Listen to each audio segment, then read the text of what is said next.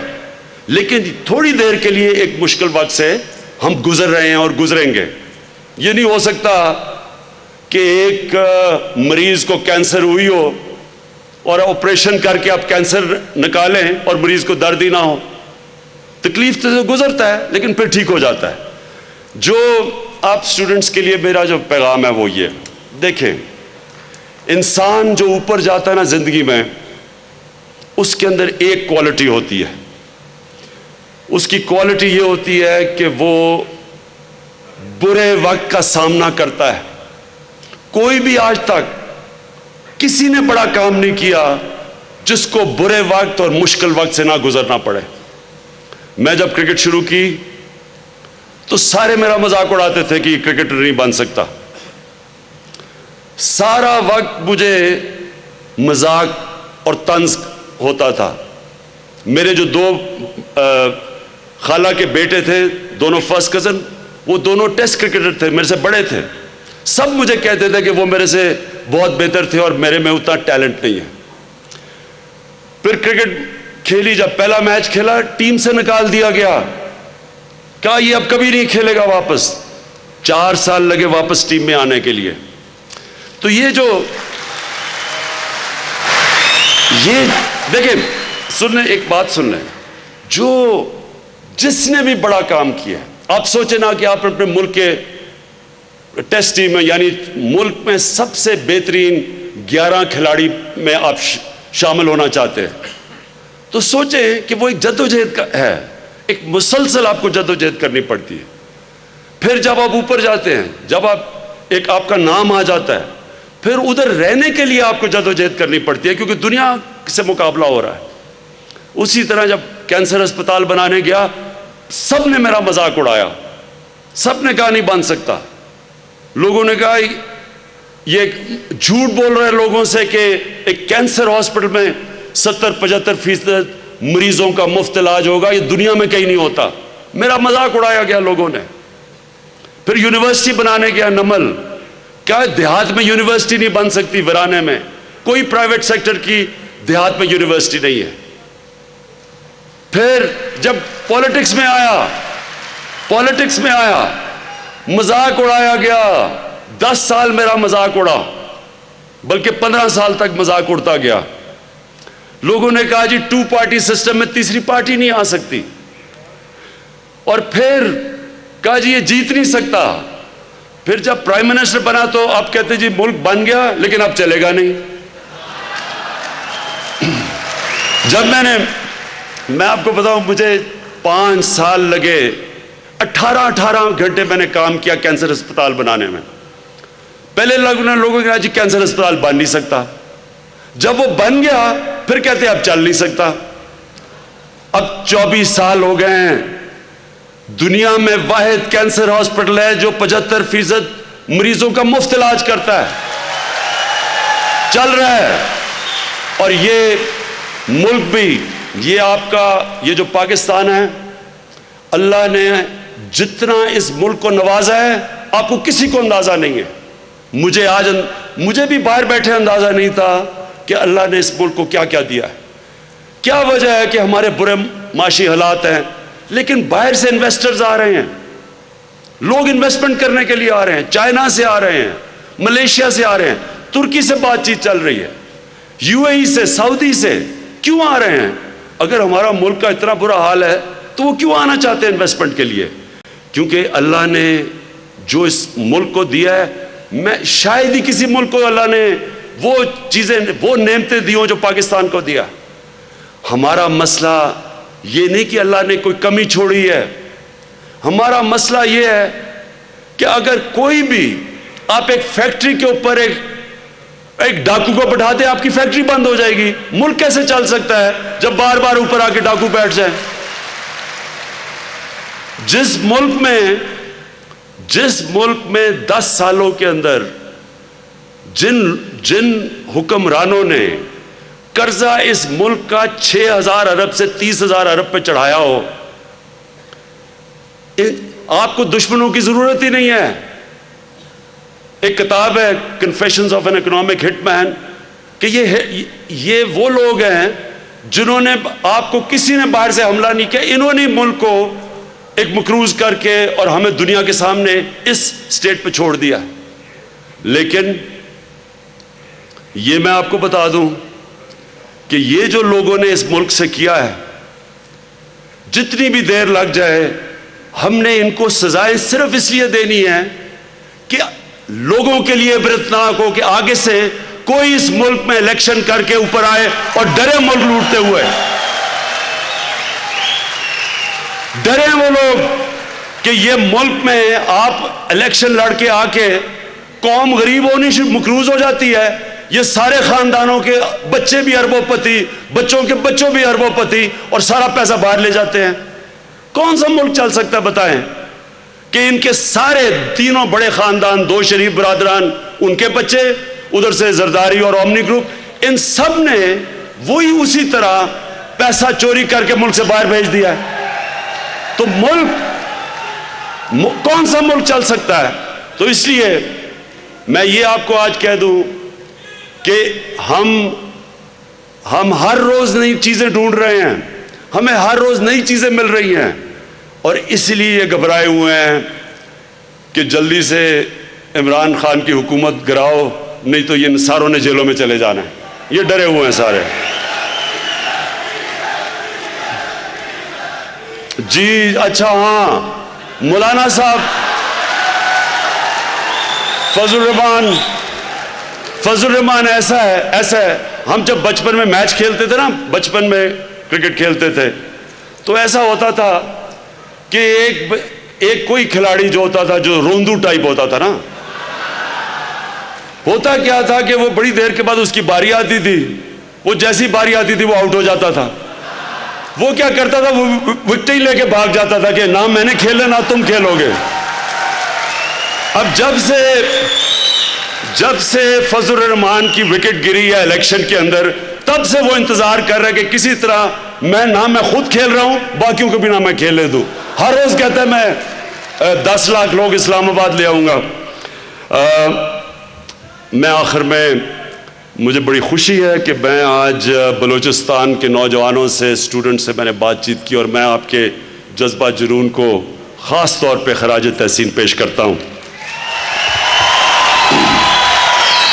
اور میں آج بڑا خوش ہوں کہ ہم نے 1,10,000 گھروں کا بلوچستان میں ہم نے اناؤنس کیا، اور مجھے خاص طور پہ خوشی زبیدہ بی بی صاحب نے بیٹھی ہوئی ہیں کہ جو مچھلی پکڑنے والے، جو مچھیرے بیچارے، جو سب سے کمزور طبقہ ہے، ان کے لیے ہم سب سے زیادہ گھر بنا رہے ہیں۔ انشاءاللہ یہ ہے ہمارا نیا پاکستان۔